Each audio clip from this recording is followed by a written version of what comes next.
Placing yourself in a position to interact with people that can help you is where that investment really comes in. That's where the money is acting like a river. I've also seen people with tens of millions of dollars and more miserable with the existence that they have because they don't have the relationships and they don't have the experience. Start small. Always start small. Test the waters. Understand it, but never, ever stop testing the waters.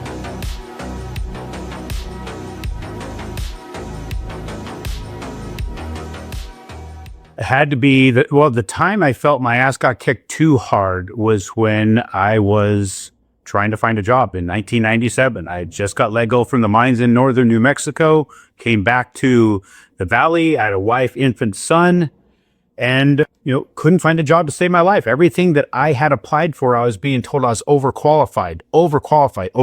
It's because I had a history of I ran cattle in high school, went to work in Wyoming in the oil fields right after high school, drove truck, ran heavy equipment, worked, of course, in the oil fields. I was welding, and then I worked in the mines. So everything I attempted to get, I could not get because they knew if I found something better, I'd leave. So because of that, I was broken. I was broken down to a point where I had zero money. I was, left the last job I'd applied for with my gas light coming on. I had 20 miles to drive to get home. And that's where, I was at that point where you had no way. I figured there was no way out. And my wife gave me a coupon for free diapers because we were completely out of money. Couldn't even afford the diapers at the time. And I had a son who was 6 years old or 6 months old. He was going to need those, right? That you don't know how long you're going to go on one last diaper. So I went to the closest grocery store. I happened to have a gas station outside. I pulled out my debit card, the only form of payment I had. I said a quick prayer. I swiped that debit card and I got a decline. Same thing, prayer unanswered in my opinion. And so I rifled through my truck looking for a lost dollar. And at the time, gas was 89 cents a gallon. I was going to get a little bit more than a gallon worth of gas. I could get home on that in that little mini truck. Then, since didn't find a lost dollar, found a couple of coins in the truck, locked the doors, walked the parking lot for seemingly 2 hours to find enough change to get 2 gallons of gas.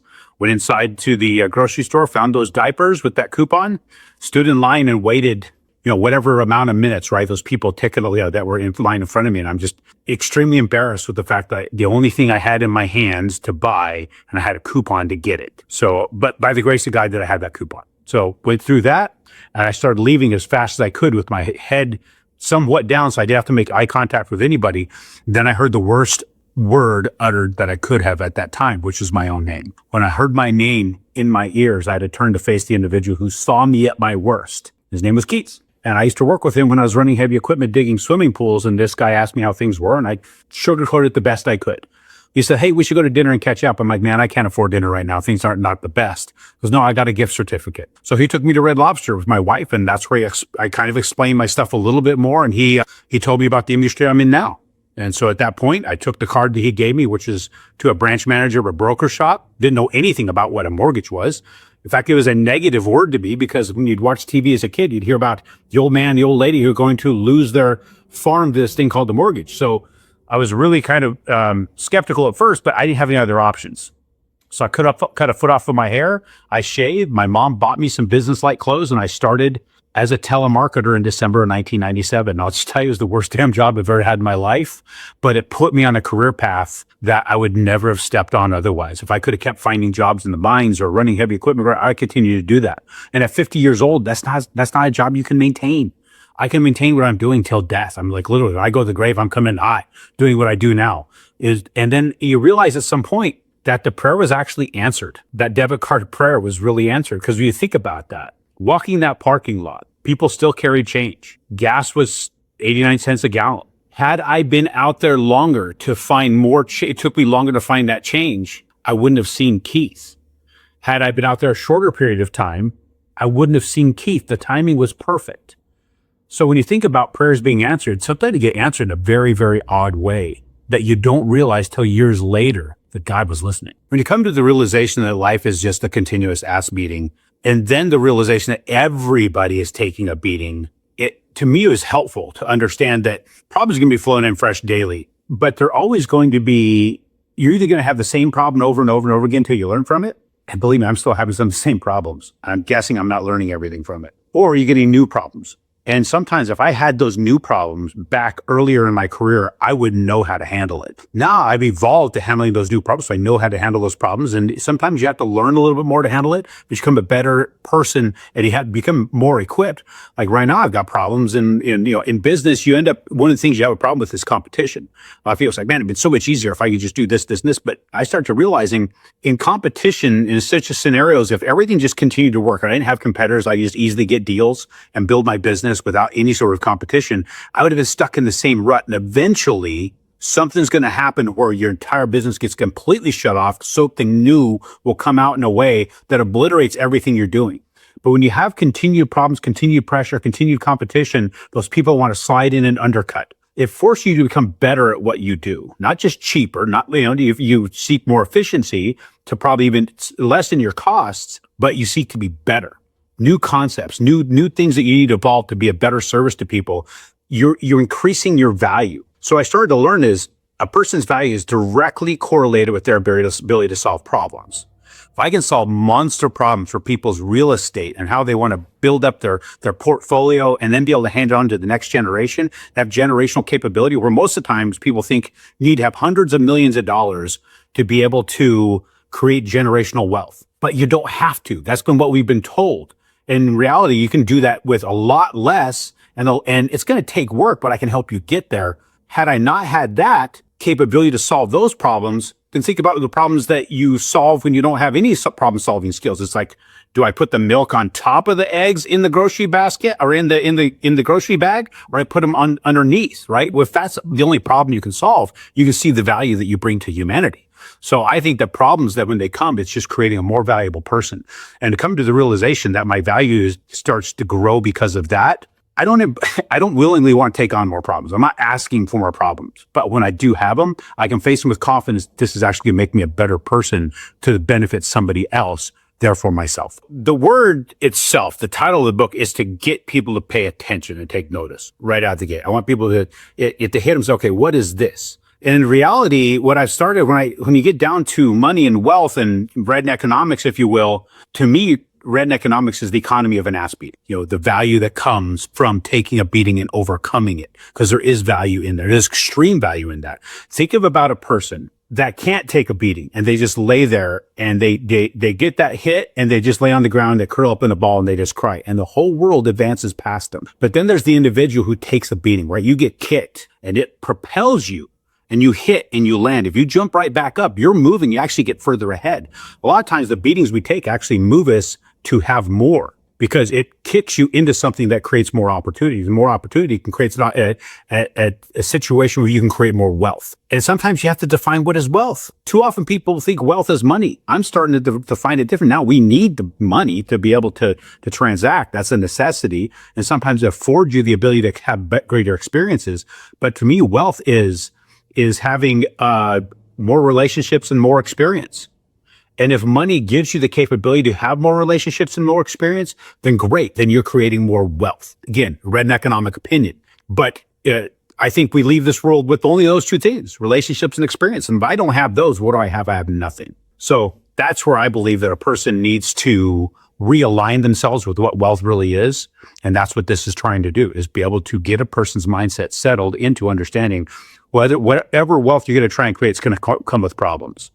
And to embrace those problems, be happy about those problems, and be grateful for those problems, and work your ass off to overcome them. I grew up in an environment where money was something that seemed to be fairly scarce and hard to come by. And when you got it, you held on to it. You didn't let that go for any of it.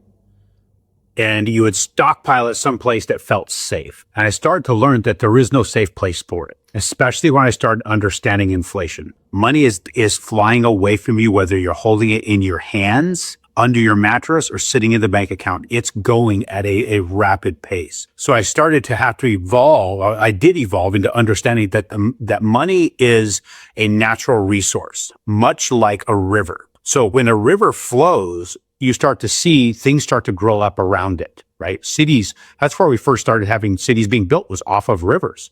That's where things started to go initially in the onset of our nation.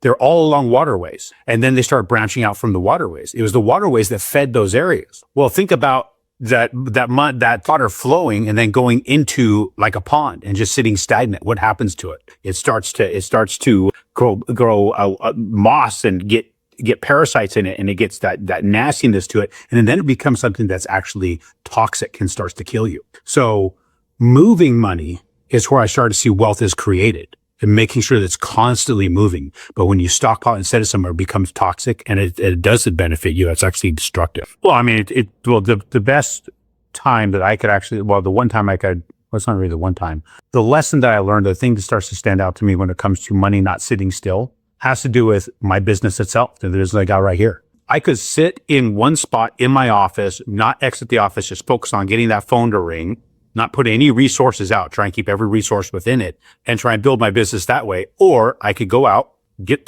airplane tickets, rent cars, and go meet the people I was doing business with. I could sponsor events.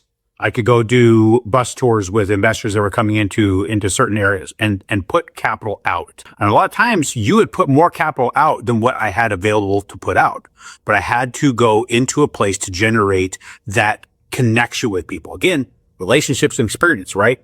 So I had to take resources that I had set aside that I didn't have extra of to fly into other parts of the country, help participate in an event, spend the money to get on stage and stand there and talk to people, get that brand and name and face recognition. And then afterwards, buy drinks and hang out and spend time with them. And then the business would flow afterwards. So there'd be times I'd spend, $5,000, $8,000, $10,000 to do these events or participate in an event. But as a result of that, you get 15, 20 transactions out of it. And then you're more than doubling or tripling the revenue from what you spent. So I started to find that, again, it goes right back to relationships experience.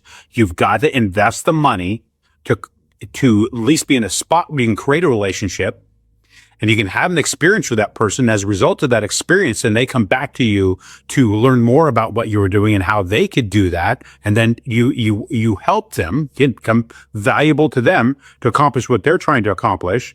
And then you start to build revenue as a result of that.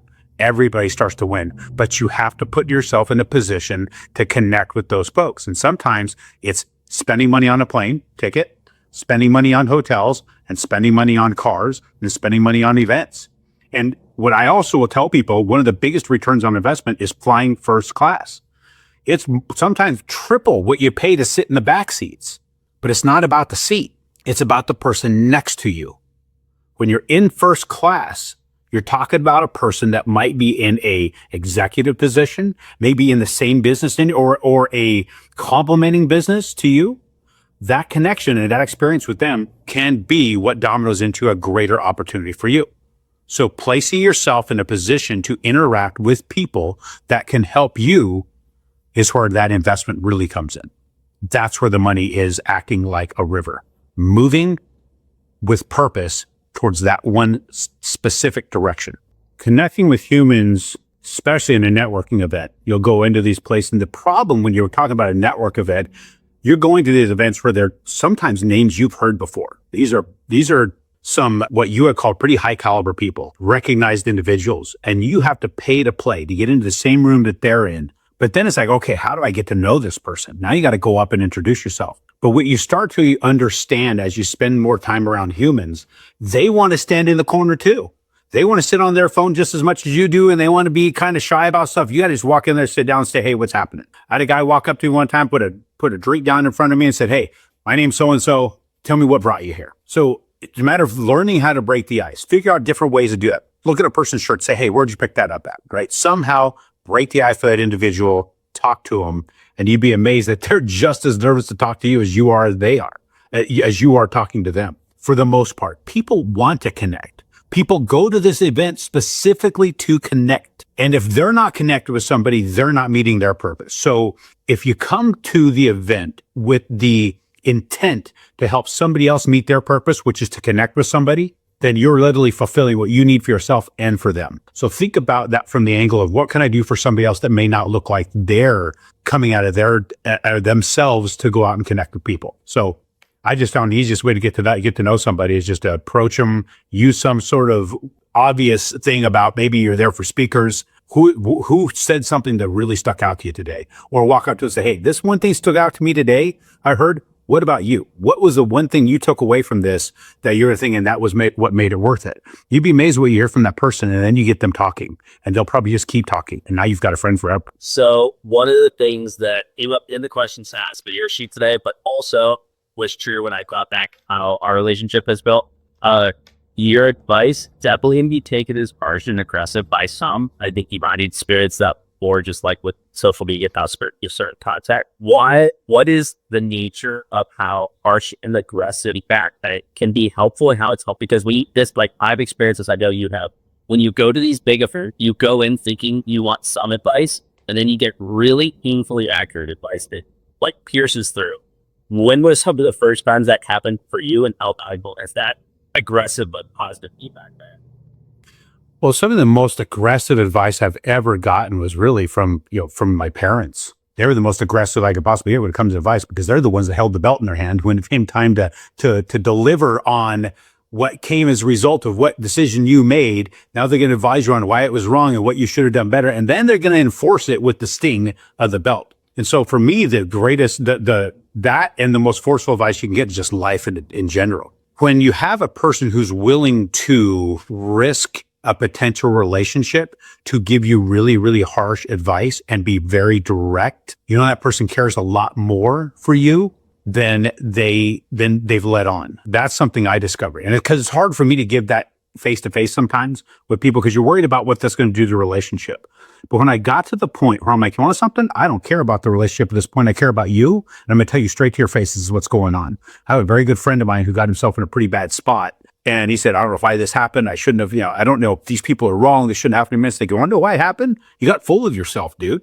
You got so wrapped up in who you are and what you are bringing to the table that you are literally stepping on other people. And now those people that were supposed to be there to back you up, they don't mind stepping on you because they got stepped on by you. So as a result of that, and I said, you can not talk to me ever again if you want, but I'm going to tell you straight to your face. That's why. And what's funny is I haven't talked to him since. So he didn't take it the way I hoped that he would. Maybe he will someday. Maybe life will hit him in a different way that he'll understand it. But I cared enough about him to say, you need to change how you're going about your interactions with other people. It's not about you.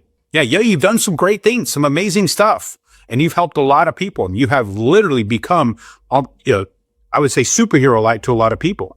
But when you start to believe that yourself, that's when others are going to get really underhanded. So I had to look at it from a protective standpoint and let myself risk my relationship with them for the sake of them. And that's why Red Economics is what it is.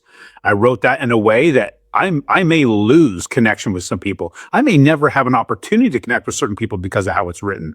That if I walked in, was just mild-mannered, I might have had that connection with that person, but is it a real connection?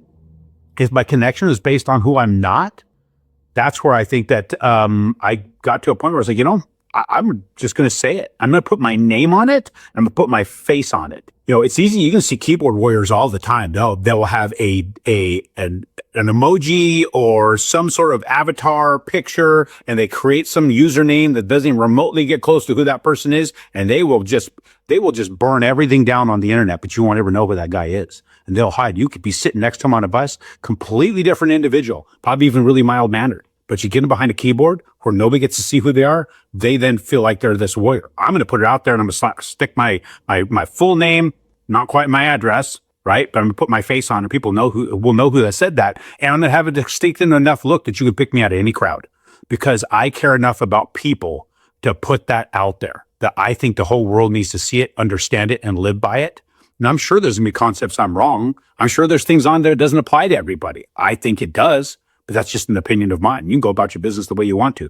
And if I am that offensive to you that you don't want to have anything to do with me, you hate me for it, then that's a relationship we don't have to waste time on. It's already settled out. Success has evolved over the last 20 years. It's actually evolved over the last 40, because you're thinking about when I was 10 years old, I'm 50 now, as to what a successful person was. A successful person's continue to evolve. Now, we're always going to look at a billionaire as a very successful person. It's not hard to see that. Even somebody with tens of millions is a very successful person. But I've also seen people with tens of millions of dollars and more miserable with the existence that they have because they don't have the relationships and they don't have the experience. To me, what I've found as success is to be able to pick up the phone and people answer, to be able to have a person call in, and when I answer, like, wow, you actually were able to pick up. I'm happy you were able to talk to me. To have people that want to communicate with you, can't wait to communicate with you, and to be willing to bounce ideas off of you and get your advice, and then listen to your advice and come back to you, report back with what happened to them. It was so awesome because of the advice. That's the ultimate success to me. Relationships and experience. There is nothing more successful. And then to see the next generation come along, to watch your children grow up and actually start to listen to what you said. One of the greatest things as a father for me was to watch, well, actually, there was a few of them, but one was to watch my son take my advice when it came to work. He was in his early 20s. He started to work for FedEx. When he started that job, I told him, when you get in there, you're going to go to the airport. He's going to the airport to work what they call the sort, just boxes. You comes off the plane, you figure out where they're going to go and put them in a different container to go back on other planes. And I told him, you get there, two things you need to do. Go talk to your manager and ask him what things do I need to do to become the best at this job? Then secondly, what do I do when there's nothing else to do? And he did that. And it wasn't long. He moved from the new guy to running the crew that was doing the sort, to the guys who were loading the cans, to the guy who was running the crew loading what they call the cans on the planes, to then getting out of there and running a trucking route, to now he's moved to a completely different state and is in a great position there, and he's doing extremely well. So to see him take the advice and actually put it to work and it actually work is, to me, ultimate success. The next is, I've got my daughter who gets married, and you don't know who your kids marry. I mean, they seem like great people when they're first get married. They're young in their early 20s. But I also know the evolution of me from, child to teenager to adult to married person to a father to now a grandfather. That evolution continues. And then to see now you've got your daughter who's chosen a man, and my son chose the one for a wife. My daughter chose a husband. I have another daughter who chose a husband. You meet these guys, you have nothing but hope at that point. They seem like great guys, but you don't know until they're put in life. Life starts to hit them. Then you see life hitting them. You start seeing every time your interaction, it's like, she actually did a good job. She picked out somebody awesome. And then you have grandkids. And there's this evolution, even further evolution of success to see these kids come into the world. And now you love that grandkid as much as you love your child. But then you have to hand them back to somebody else to care for. You can't be the main caregiver now. You have to trust that person. And there's a different dynamic. I started to learn what it is to be a father when I became a grandfather. And it's a very, very heavy thing to understand finally. And then I get the blessing of watching my grandkids a couple times a month. And as I'm sitting there with them, and my son-in-law comes over to pick them up, luckily, by the grace of God, they live next door. But he comes over to pick them up, and my granddaughter just throws her hands up in the air and yells, "Daddy," and comes running over and grabs his leg. So that way you know the kind of man he is. You have a 2-year-old that's not afraid of her father. And it just, to me, that's the greatest success I have, is watching the next generations come about and become great people. And a great person is not a person that stands on a hill preaching to the world. The great person is not a person that makes tens of billions of dollars and changes the world. Those are great people, but a great person can also be the person that changes the life of one person. And those little kids, they are to me the windows of who is great around them by seeing their reaction to how others interact with them. So the current generation, as I have seen it, as I had that conversation with my son, I told him he's got the greatest opportunity that has ever happened in the workforce and in the world today. And some people think how's that possible, right? And we've got the wage disparity going on right there. We got inflation through the roof. Cost of housing is through the roof. And so what I meant by that is when I was applying for a job, even the most menial jobs, I was in a small town in Utah, they're all farmers and ranchers and all that around there. A lot of the guys my age were applying for jobs, and they're like 17 to 20 of them applying for the same freaking job. These guys work just as hard, if not harder than I could. And some of them were probably better equipped than I was for that job. So to be able to get a job was really hard at that time. So I had to leave and go to Wyoming, is by a relationship, a connection. Again, relationships and experience. Relationship my dad had, that they had some amazing experiences together, that I was able to get that job. So now, because of the lack of interest in actually putting in work, a person believing that they're worth more than what the actual job is worth because it's them, makes a great opportunity for a person who's willing to work and ask those same two questions. What does it take to be the best at this job? And what do I need to do when there's nothing to do? Person does that, you can capitalize on the opportunity that's out there. Right now, the current generation has a great opportunity there. But the other thing, I think that when it comes to the housing and towards to wages, and when it comes to opportunity that's out there, guys right now who are successful, we're all in our 40s and 50s. That generation doesn't understand the technology we have coming about. Some of them do, but most of us don't. The younger generation coming up, they're born into this technology. I mean, when I was born and my childhood years, we still had the rotary phone. We didn't even have caller ID. We didn't even have pagers. We didn't even have answering machines at that point. You used a cassette tape when those came out, but these came out in I was a child when they started to come out, but those are the newest and greatest things. So I've seen the evolution of technology in a big way. So the new technology is so beyond my capability. That's why I bring other people on to help me with it. So somebody coming up can use that fear. How do I solve problems for people utilizing today's technology? And as a result of that, that's where opportunity exists. You know, it doesn't change the fact that you still have physical things you have to learn how to do. You know, the trades and all that. That's another opportunity that when we were kids, when I was younger, the trades were an area where it was menial income. Now, to do the trades, if somebody wants to work with their hands, that's where it's enormous income because not a lot of people want to do it. And those are things that are not going to be replaced by artificial intelligence technology. The other part of it is when it comes to buying houses. That's where I think that we're going to have to kind of go backwards a little bit in how we act as individuals. It wasn't many generations ago, maybe two, that people were actually combining together as families to expand the family plot. We may have to go back to that. It may force us into that particular thing because the cost of housing, what it's doing. But that's what's happening in my world, right? Family trust. And the family trust itself owns houses that each member of the family rents from the trust, but they're all beneficiaries. So really they're paying for their own future. That's what I'm trying to bring to the world, is how do we create each individual who wants to buy into investment real estate to get that trust, form that holding company, then get those LLCs, then bring it up the next generation to participate. So that way the family wealth continues to expand and everybody has a place to live. The housing thing is going to be a hard thing to do by yourself.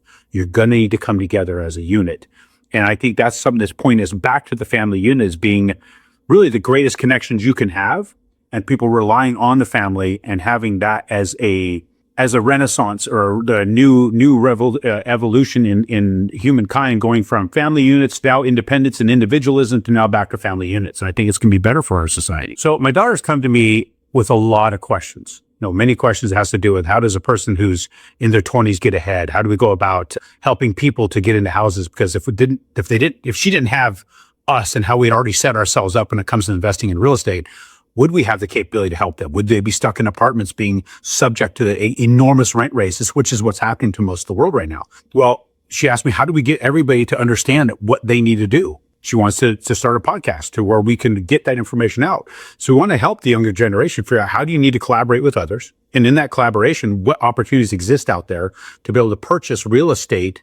May not be single family. Maybe you got to buy a 2 or 3 or 4 unit building with a collaboration of others to be able to acquire that building, and then figure out how do you put that in an entity where you all have ownership into it, but then you all can offset your expenses and then do it again and again and again. As a result of that, now you're in a position where you've got multiple buildings that you're all able to buy with smaller amounts of capital because you're going to occupy it as owners and be able to expand from there. That's going to be a matter of sitting down and understanding what's available to you, looking at your resources, looking at your collective credit, your collective incomes, or some other method of being able to do that and be able to structure something out. You've got to be willing to sit, put the time and energy in to understand it and what you're capable of, and then start working towards the goal. We're going to help people with Red Economics and then a process, not only to talk about it and give you thought processes to consider, but actually take you through a whole system of being able to prepare yourself here. Because if you can't get it here, you're not going to have it out here.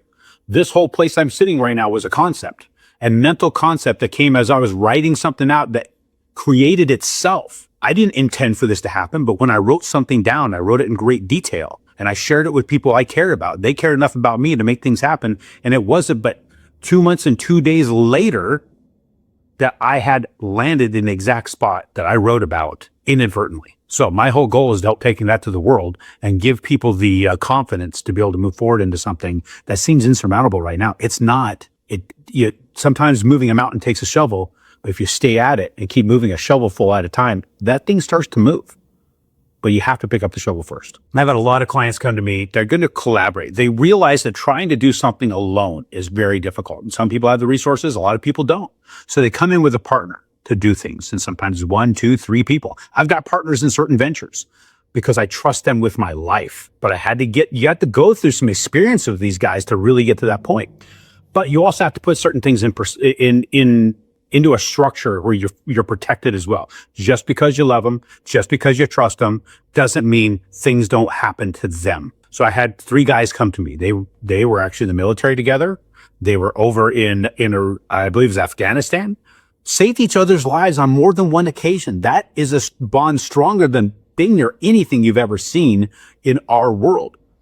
They decided they wanted to buy real estate together. And they decided to go on to one corporate company, LLC together to buy all this real estate. Well, one of them got themselves into a bad spot, and he happened to be the one that was controlling the flow of the capital coming in and going out. And he disappeared. So not only disappeared with the ability to get his hands on the money was flowing to him wherever he was at, but he also had title to all the homes that they all bought together. 2 of the guys had to collaborate and to legally find a way to get him off those homes and get their part of the money. And it took 2 years. So they had to have the resources in hand to deal with that during the 2 years of no money coming in because it's all funneling to him. So even in the greatest of relationships, things can go bad because of choices that people make. There's ways to structure it to protect yourself from something like that happening, but also in the same structure, give you the horsepower to acquire fast and big to benefit everybody so you can have the best of both worlds. I've seen it. I've experienced it. I've worked it through with people, and I've got a group of attorneys and CPAs that I've interacted with that understand how we construct that for you. You want to be able to come into this environment and be able to capitalize on what's available. And sometimes you may not be able to do it by yourself. So form those connections, form those partnerships, bring those people together, and everybody lift each other, but also have a system in place and all the safety measures in place to protect yourself and make sure that they are protected.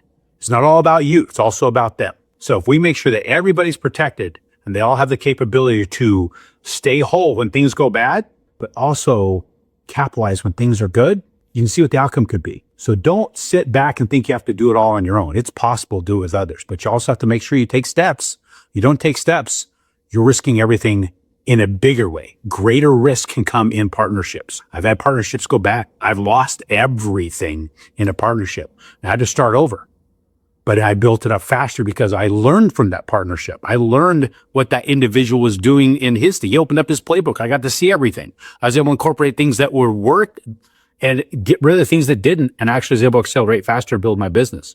So having a partnership go bad isn't always a bad thing either. The education is better than Harvard education, sometimes just as expensive, but you can apply it faster because now you have practical application of speculation. Throughout my career, I've had the opportunity to interact with a lot of folks that are selling real estate. And there's a lot of folks that are just trying to dump it as quick as they can to get paid. I've seen a lot of really, really ugly scenarios.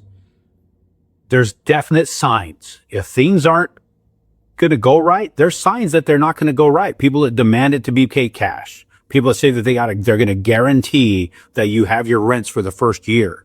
There's going to be other telltale signs that this may not be what it really is. Now, there's possible that I have seen people ask for those specific things and it still work out well. But you have to take steps to protect yourself. When it comes to buying investment real estate, you never take a person's word for it. I had personally done that, and it cost me an extra $5,000 to $6,000 on top of what I should have paid for it to fix it. That was a small price to pay for me to learn. But you always get an independent inspection. You always have somebody else take a look at stuff, and you always get a trusted advisors to look at things from different angles. Unrelated people to look at what's happening. There is great opportunity out there. There's great people doing great jobs out there. And you will learn that as you interact with them and do business with them. But you'll also find when the dirtbag steps in, it can be very, very destructive. So never jump in heavy. I've had some people decide, I want to buy from these guys. Numbers look good.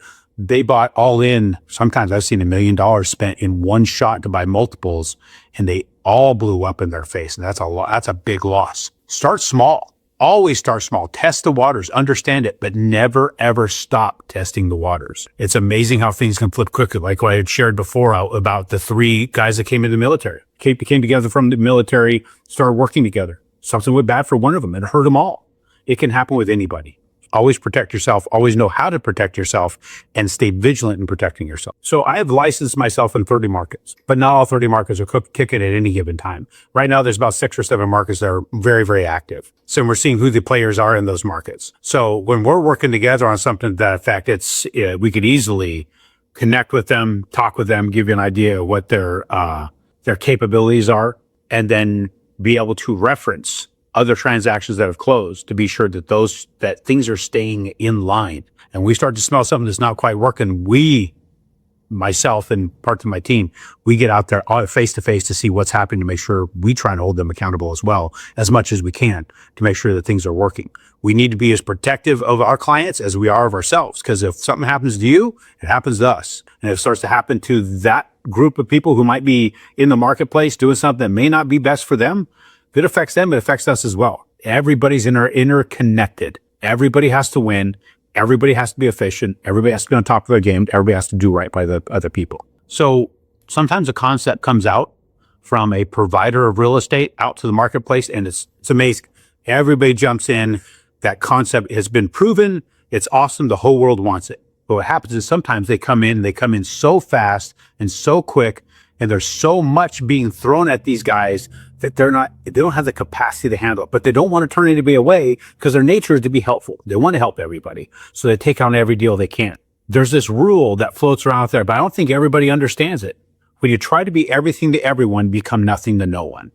So as a result of their earnest interest in taking care of everybody who comes to them, they've taken on so much that they can't ever finish a project. As a result of it, everybody's pissed off. Everybody wants to come after them. Everybody's calling their attorney, and that only makes it worse. So I've had an opportunity where I've gotten together with all the people calling me, say, hey, what do you hear about this guy? What do you hear about this guy? What's happening? I'm not hearing. I'm not getting my rents, or my property's not getting rehabbed. I'm not hearing anything. I just put it out to everybody that was calling me and say, hey, I'm flying out there to that location on X date. I'm going to stay at this location. I'm renting a Suburban. Anyone wants to come, jump in with me. We're going to go to their office. We're going to talk. And I set an appointment, and we did. Only 4 people flew out because it was really quick. It was like a 1-week notice. These 4 showed up. We met together for over breakfast, went straight to that office. We sat down. We started ironing things out. We started looking deep into their business structure and what was happening, as deep as they'd let us. And we started seeing things where they were focusing attention where it shouldn't be. So having them offload certain things over here, get other professionals to handle that, and you focus over here. Now we're having weekly calls to go over, see what's happening on this property, and we're going over all of them. Now, they're not all properties I've even been involved in. They're not even for all my clients. They're for people I don't even know, but I don't care, because to help them get their business back on track, help the clients who are calling me to get their life back on track and their investment on track, and the people who I don't know to get their investment back on track. So I have, the people you work with, people who are on your team, like myself and my staff, have to be willing to jump in and help fight that out. We're now kind of like a board of advisors to help them get their business back on track. Now, are they always on top of it? Are they always getting it done? Are they always communicative? No, because they've overwhelmed themselves. I have to still kind of wrench on them a bit, but I'm not going to stop. They need help to get where they're going to go, and we're going to continue to help them the best we can, because I can't let them fall apart or everybody else. If everybody becomes successful in this, we're all successful. That work? Yeah, I was looking at the questions. I feel like, okay, so then, for people to, let's say, maybe they don't read a lot of books, or maybe they just feel like a lot of the information out there is all starting to get the same. What do you think is unique about how you wrote your book that people will buy it, or they will gain a lot of value from? I'd say the most unique part about Red Economics is 2 things. How I wrote it. I wrote it in a way they have to read it. Everybody can skim stuff and skim it really, really quick. And I think most writers have spent so much time getting so wordy that they need to get a 200 or 300 page book. And the only way to do that is to add in words that are really filler and unnecessary.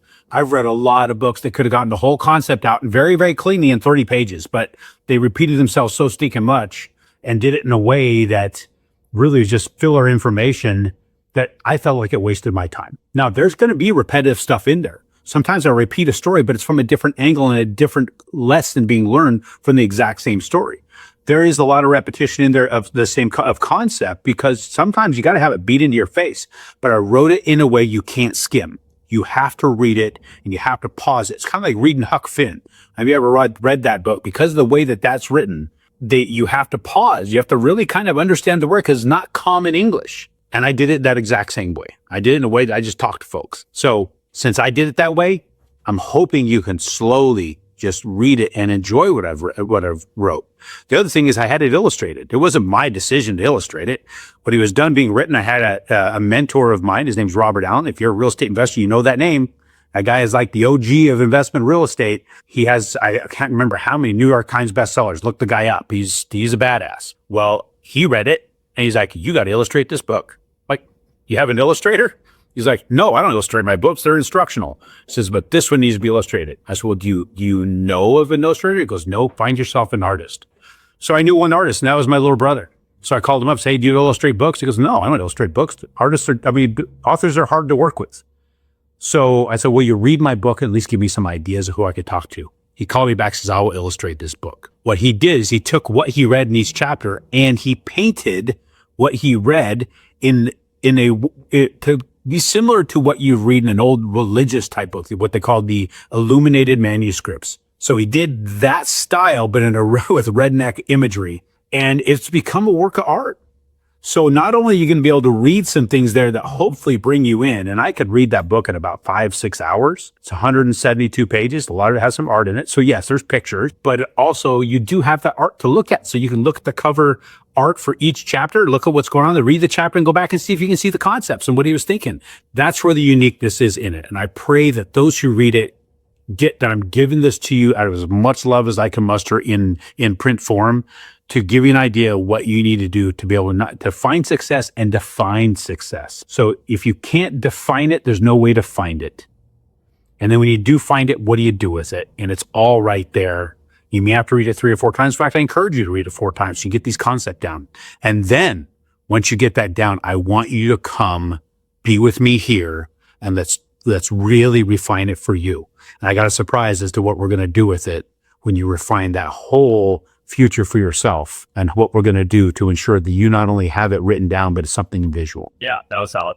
One of the worst times in our nation's history, that's 2008.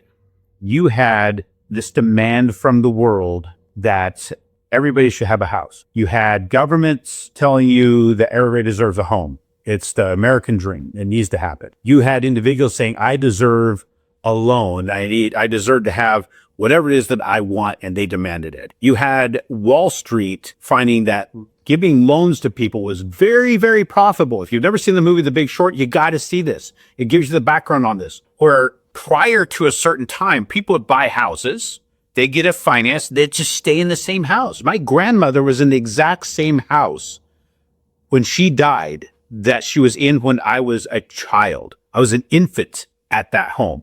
I think she was probably in that home before I was born. Both of my grandmothers. So it's interesting to me that you had a generation that just stayed in the house forever. And it's not like they did a bunch of refinancing on this. And that's where a lot of money was made in Wall Street because they could trade that paper. Well, then you get to the 80s and 90s where it became easier and easier to get money to buy houses. And they started getting, the market wanted it so bad to get this money out there working, they could charge more and keep trading that paper that they created, the no income, no asset loans, the what they called the no ratio loans. And you could buy investment properties at 5% down, sometimes 0 down. So everybody owned houses. And it got to the point where you could pretty much just make up your income to the extent that you could buy a house you couldn't even afford. Then you get to 2008 and everything crashes. Everything comes falling apart.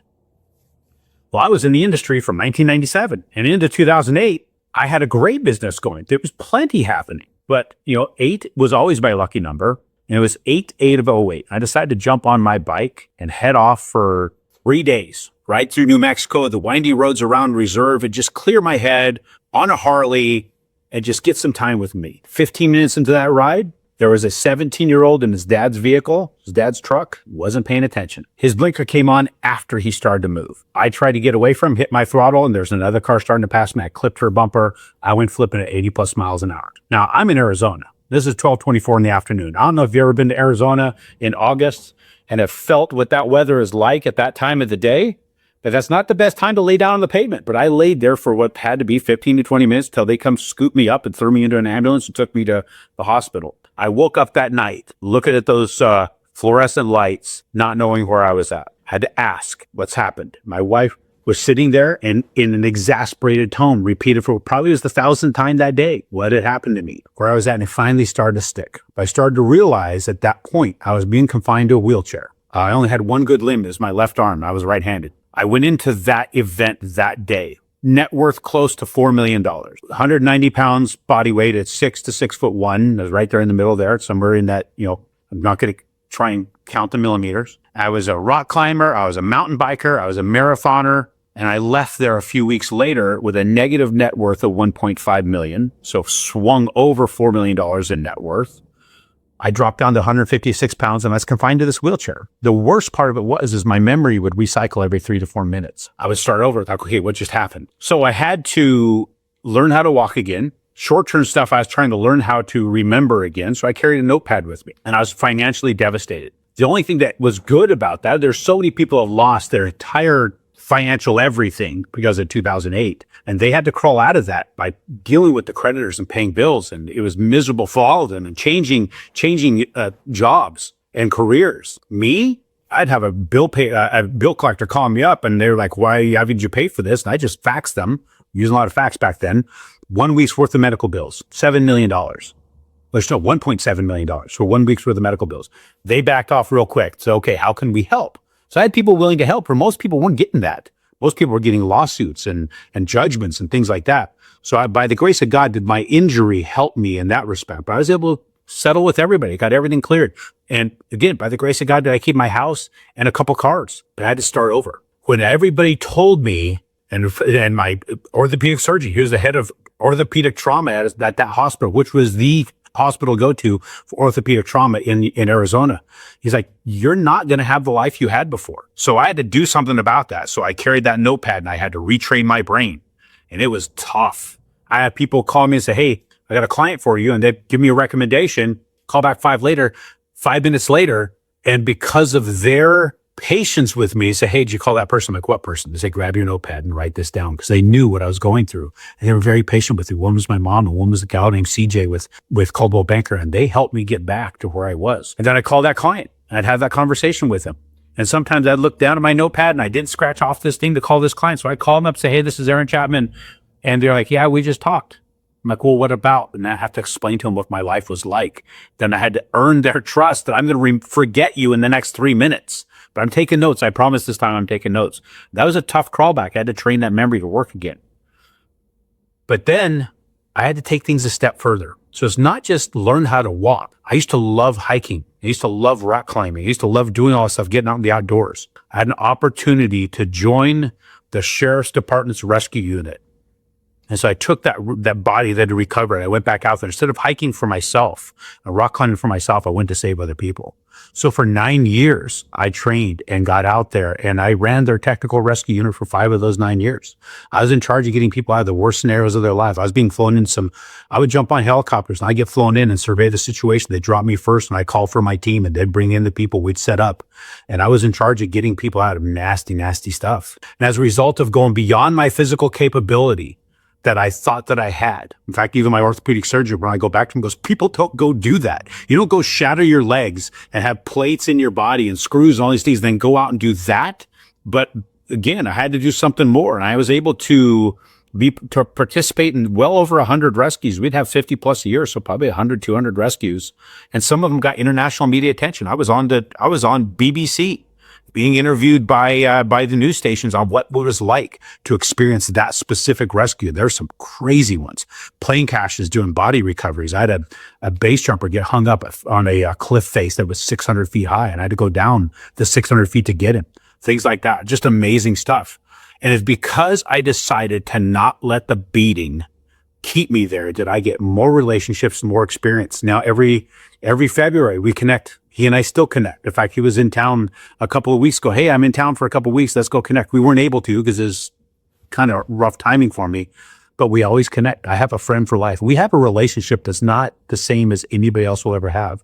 When you've been able to get a person from their worst experience and count them out of that, that's a relationship that never dies. So letting life kick your ass and keep you there, that's going to keep you away from some of the greatest things you'll ever experience in your life. Having an excuse to stay down was right there in front of me, but I chose otherwise. And by choosing otherwise, I've got things that nobody else can compare to. I got stories around a campfire that nobody else can tell. And I think that's one of the other greatest things that you can ever get in life is a story to tell around the campfire. Nobody wants to hear about the game you just watched and how many bags of Cheetos you ate watching it. They want to hear what hell you went through. I've got a lot of them. So never stay put. Never let a beating keep you down. Always get your ass back up. So the first experience having AI introduced to me, well, my first experience is watching The Terminator, right? And it scares the piss out of you to think, okay, this is a thing. And now we actually have this. This is in our life. And then, deciding to fly out to Cleveland and understand how to use it, really understand how to use it. Now, I think I have 0.25% of 1,000% of capacity am I using on that. And I may even be generous to myself on what I'm using, but the ability to take technology and simplify so many complicated things has been absolute game changer for me. And I'm barely even understanding how to use it. I have been able to take what would normally take half a day to put together. I can have it done instantaneously and be able to get information out to my team, information out to my clients quickly to move on to the next thing. It's just a matter of remembering to record it, remembering or understanding ways to queue it up and to prompt it, and then turning it loose. AI has been a benefit to me in a lot of different ways, and I am really looking forward to understanding how it benefits more. It doesn't change the fact I'm still scared shitless about what it's learning about certain things. So I have to be cautious. I personally feel I got to be cautious on how I do use it and how I communicate to it. And in my communications with it, I really lean in hard. I may not look it. I may not sound it. I'm a very religious person. I believe that, I believe in God and our Savior, Jesus Christ, and all these things. And I take a lot of concepts that I have and I incorporate that into my communication with my AI to make sure it knows that when I'm asking questions, I want these questions to come from that kind of belief and to benefit other people, to love God, to love my neighbor as myself. But then the problem is do you love yourself? And that's one of the hardest things I've got to help get across to people. And then the concept hit me harder this last week when I was talking with my brother, the one who illustrated the book. We're driving to breakfast. And I mentioned that to him, how that's one of the toughest things to overcome right now for, I think, everybody in the world. And how I'm interacting with AI and I'm having it do some things for me in a way to how do we find ways to help people to do this? And it's great conversations with it. And sometimes it doesn't even feel like you're having a conversation with a machine. You're having a conversation with another person. And that's where it gets kind of weird. But one of the things he said to me, he goes, look in John. He goes, during the Last Supper, when Christ said, you have to love either others even as I have loved you. I'm like, wow, we're having a hard time loving ourselves. But then now you have to be able to love you the way that Christ loves you. You have to love others in the same concept in a way that you have to be willing to die for other people. And I'm sure it goes beyond that kind of love. It's even greater than that. But that slapped me really, really hard. It's like, how is it I've heard that over and over and over again my entire life? I've heard that preached thousands of times, but never hit me till now. I'm actually seeking to understand it. And then it hits me how much we need to love ourselves or understand how much we're loved and what kind of people we are. And then how do you apply that to other people?